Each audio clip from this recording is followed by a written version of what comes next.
So welcome back, everyone. Today we're going to find out, is there a difference between a USA-made crescent wrench at $35, a Chinese-made crescent wrench at $5? Oh, there it goes. So thanks for joining me. I think this is going to be a very interesting test and something that I have wondered for a long time. So, crescent wrench, man, talk about a staple in any man's toolbox. I mean, a must-have tool.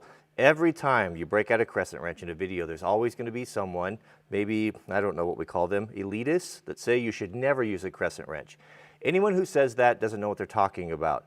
Yes, of course, it's better to use a box-in wrench or a wrench that fits the nut, but the reality of it is if you're down in the field or you're packing tools to a remote location or you want to have something in your truck that just does about everything and you don't want to pack 300 pounds of tools around, a crescent wrench is actually a very interesting, or really a great choice and a must-have.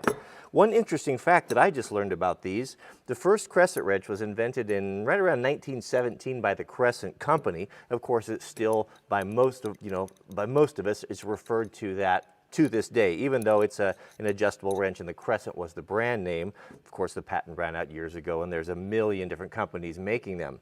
Another interesting fact, remember Charles Lindbergh, the first guy who flew across the Atlantic in an airplane? He took only a very few things with him because weight was so important. He took gas, water, a sandwich, a pair of pliers, and a crescent wrench. So to give you an idea, when he had to make hard choices on what tool to take, that's what he took. So we are going to test these to failure using the I Will Break Thee, my ultimate cheater bar that I have used to break a lot of tools. Is nothing more than a cut-off drive shaft from a Jeep Wrangler, but man, it has made a very good cheater bar and it has broken a lot of tools. So we'll see which one's going to be tougher and can we justify the cost difference. Let's talk about that a little bit and come up and look at the fit and finish of these.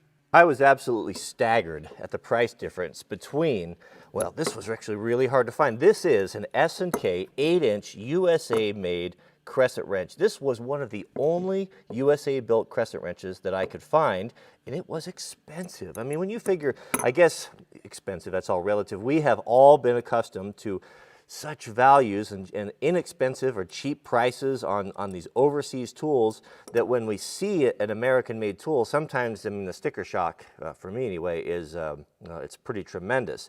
But so here we had it. I found it, an 8-inch crescent wrench on Amazon with $35, plus that included shipping. Versus, you won't believe this, the cheapest one I could find, overseas produced. It's industrial though. This one doesn't say industrial. It was a 3-pack, $4.97. It was so cheap that it had to be an add-on item. I had to order something else to get it. I couldn't believe it. How can you produce a tool where you get 3 of them, a 6, an 8, and a 10 for $4.95? I mean, I try to buy American whenever possible, but man, oh man, I mean, they don't make it easy for us sometimes. But we also, well, that's a whole nother video in itself. So let's take a look at the fit and finish here. So they're both 8-inch crescent wrenches. If we open them to their extreme length here, I would imagine they're going to be comparable. It's going to be just over an inch, and of course they're exactly the same.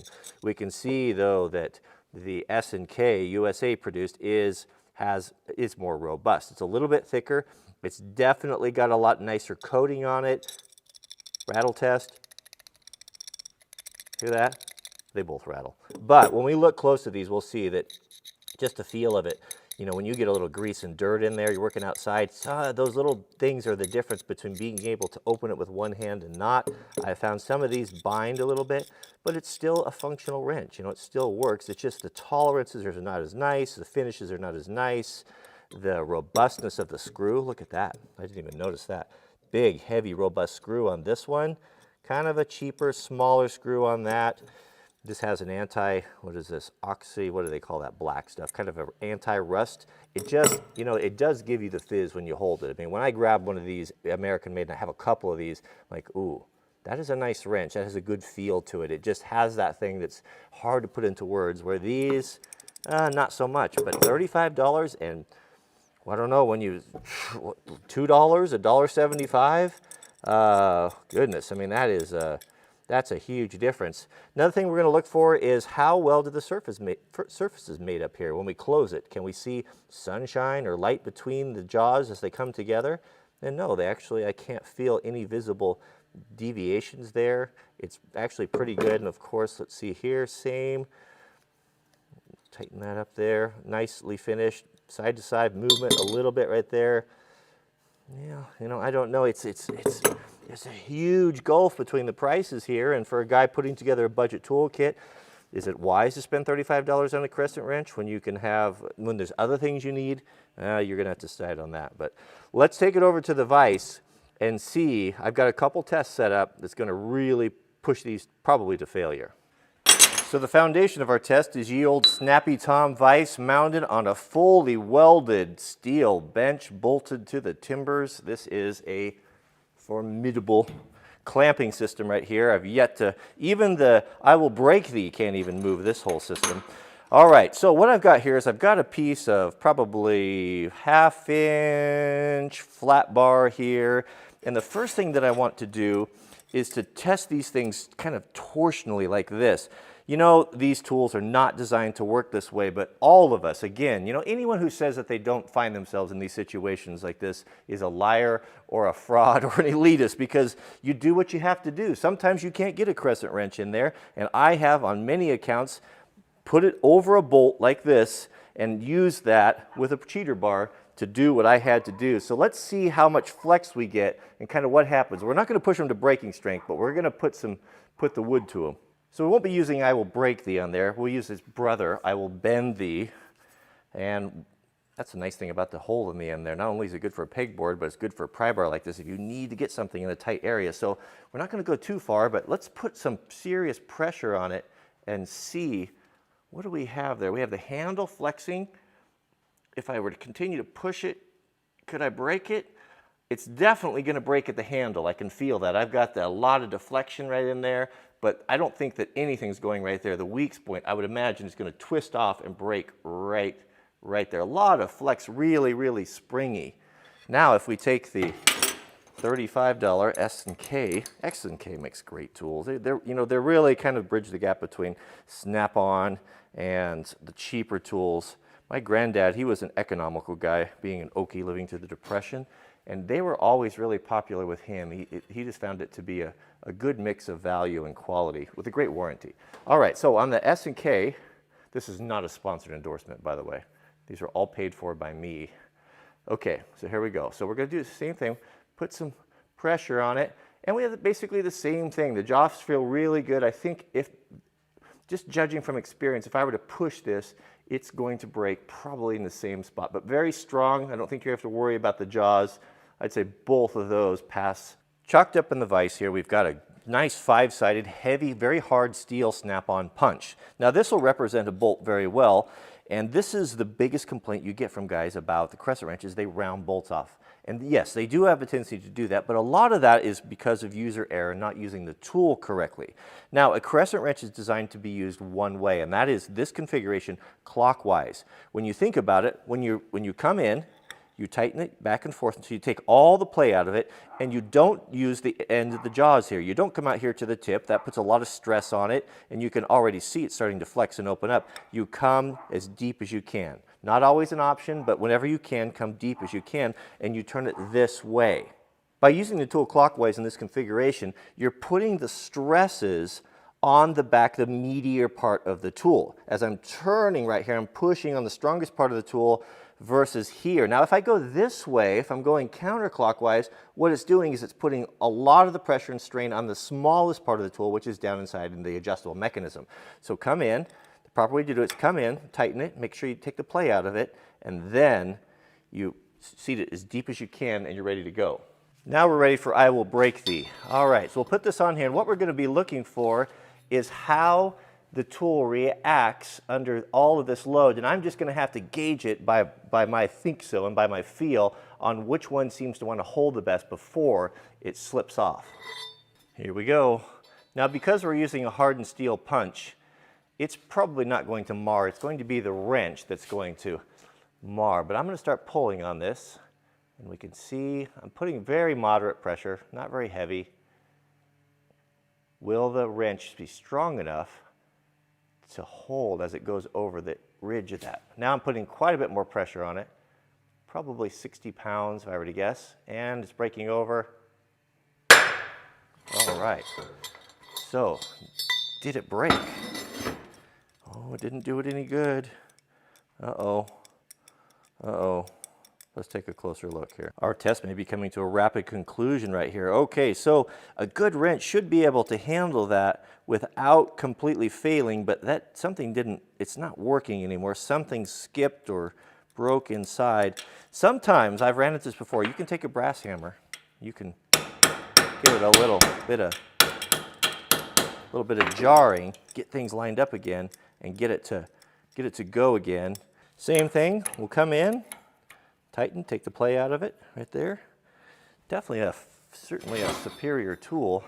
Will it survive the test here? Does it hold tighter? I'm gonna have to just kind of go off feel there, but so start to pull here. Definitely getting harder. It's certainly, I'm pulling harder than I did with the other one. It's holding the edge better. Actually, it's really hard. Really pulling hard now, probably well over 100 pounds. Oh goodness. Something gave, something gave. What gave? Did something break? Well, still working. Well, we need to go the whole way there. I thought that something broke inside. It didn't sound good though, did it? We need to go the whole way like we did with the Chinese wrench. All right, let's try that one more time. A lot of pressure on that. Oh goodness, look at that. Did that turn it in the vise? Surely not. Did that turn? I had that thing clamped down as tight as I could get it. Wow, that's pretty impressive. I was not expecting that. I'll have to go back and look at that footage, but I think it twisted it inside of the vise. That's one of the first tools I will break thee wasn't able to break. Okay, so I think I exerted a lot more force on it than I did with the Chinese one, and feeling here a whole lot less. I can feel a little bit of maybe something. No, it's not really. That's actually, it was a much better steel than the other one. I don't feel, it's not really dented or deformed. Actually, I think it isn't deformed at all. I think it just few tool marks in there, but that's impressive. That's a very, very tough wrench. We've got to see this through. I told you we'll test these to failure. We got to test them to failure. I hate to tear up good tools, but we'll find out for future generations here. So with a little bit of smashing and manipulating, I have got the Chinese wrench to work again. So let's test these to failure and to see what breaks, what gives first. I think I'll put some safety glasses on for this one. Okay, so we have a big piece of, what is that, 1/2-inch steel bar on there. That's not going anywhere. We'll really cinch it up here. We'll put the I will break thee on there, and we'll find out what indeed will break, starting with the Chinese industrial strength. Okay, here we go. Ooh, it's a lot of pressure. I have to put my safety glasses on for this one. Oh, something gave. I wasn't pushing that hard on it, actually. I don't know if we're gonna come back. Uh-oh, pieces are falling out. That's not good. What gave? Still working though. Let's do it again. Uh-oh. Yeah, it's something, it's definitely not as, oh, it's not tightening. Oh, it's had it. It's had it. There's no more using this wrench. Won't tighten. So a gear broke off inside. Something on here. I saw a piece fall off on the floor. Oh man. Okay. Oh, this is just unnatural here to break a nice tool like this, but we'll find out. So I wasn't pushing on that super hard. Make sure we're tight with I will break thee, but we'll see how much harder I have to push on this one. All right, here we go. What's going to happen? It's going to break. if I can break. Okay, this is pull as hard as I can. Slipping off a little bit. I'm putting a tremendous amount of force on this. I'm gonna have to come out here a little bit there. Oh, there it goes, something gave. Boy, that was all that I had. That was all she wrote for, yep, the I will break thee. It broke. There we go. That's what happened. Just broke clean right there at the jaw, but it was all that I had. I mean, really was everything that I had, flexing it on the end of that bar to get that to break. It was a lot stronger. No question about that. Man, that's sad. That is sad. So what did we learn in this test? Well, we learned that the American-made SK wrench is far superior than the Chinese-made wrench. But we come down to the age-old question, the debate that goes back and forth. Is it better to buy several cheap tools than it is to buy one quality tool? And that argument rages on and will always rage on for years.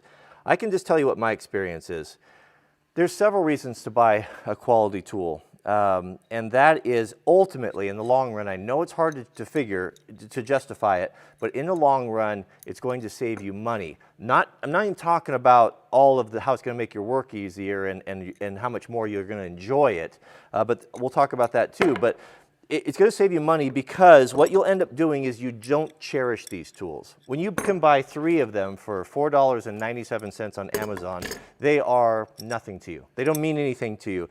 And what tends to happen for most guys is that you don't look after them. You've got them laying here, you got them laying there, and you buy and buy and buy. And before you know it, when your children are gathering up all of your things and selling them in an estate sale, you've got 42 8-inch crescent wrenches. And that's just what happens. You ultimately end up paying more in the long run. When you pay, the reason why houses that are owned are treated better and look better and better looked after is because they are precious to the homeowner versus someone who's renting. We all know that. Same thing comes into effect when we're talking about these tools. When you pay $30 for an 8-inch USA-made crescent wrench, you're going to cherish it. You're going to look after it. And you're probably, if you're somewhat responsible, you're going to have it your entire life, and you're never going to have to buy another one. It comes with a good warranty, all of that being said, that in itself, that's how it justifies it. Same way with boots. That's why I'm a big proponent of buying custom-made boots. If you're not in your bed, you're in your boots. So you need to spend your money on 2 things, your bed or your boots. And so over the period of time, if you got a boot that can last 20 years, 15 years, because it can be rebuilt, it's ultimately cheaper than buying cheap Walmart boots and that just tear up your feet and hurt your back and break down. So it's about pay me now or pay me later and all of that. There's also just the psychological, just the enjoyment that comes from a quality tool. When I grab a Snap-on wrench, when I grab a Snap-on screwdriver, impact driver, there is a feeling that comes, it's hard to justify, or it's hard to explain, but I like it. It makes me feel good. I know I've got a quality tool in my hand, and it's enjoyable. And life is miserable in many aspects, and we all have a lot of trouble and heartache, and wherever we can find joy, and even if it's in simple things like tools or things that make us happy, that are proud of, that we enjoy and we look after, that to me, that has a value too that shouldn't be discounted. And the final thing is letting you down in the wrong time. Many examples I could give of where quality tools made the difference. It saved the day. You may be up underneath of a car and you've got one chance to get that bolt off the bell housing, and it's in the hard to get area. And because you have a good wrench, it was able to fit on there and hold on there, and it broke loose and you got it out and didn't strip it out. Versus maybe you have a cheap wrench where you're under there in the same situation and it was just not quite good enough and it rounded and stripped the bolt off. Now you've got to pull, who knows what you have to do because that was your one chance and you lost it. What if you're in a remote location and you break down elk hunting or fishing or deer hunting and there's no one around camping, and that wrench, that crummy wrench that you bought, you needed it. It had to work. It had to function. It let you down and it failed, and it turned into be a big issue. So there's many reasons, and it's there's many varying levels of tools. So I can't tell you this is the one to get or this is the one not to get. It's just you have to kind of think about when you're making those purchases. what do I need, and what do I have to spend? And to me, it's easy for me to say, you know, because I have a good set of tools, and I'm in a position in my life now where I have financially, I'm able to buy the things that I want and need, but it wasn't always that case. And there was many a time when I was younger going into a tool store where I had to make that painful decision. I've got the good one in my hand, and I've got the budget one in my hand, and it's tough. It's tough. I don't have the answer for you, but just some things to think about. But that was kind of a fun test, and I'm really impressed with the S&K. That was a great wrench, one that I would really trust. So I'll put the links to these tools in the description, and tell me what tools you'd like to see tested next. We can test some things to failure, and maybe, you know, the good versus the bad, but let me know in the comments what you'd like to see, and I can get those coming. But I kind of enjoy this to kind of see what's what. So thanks for watching, and we'll see you guys on the next video.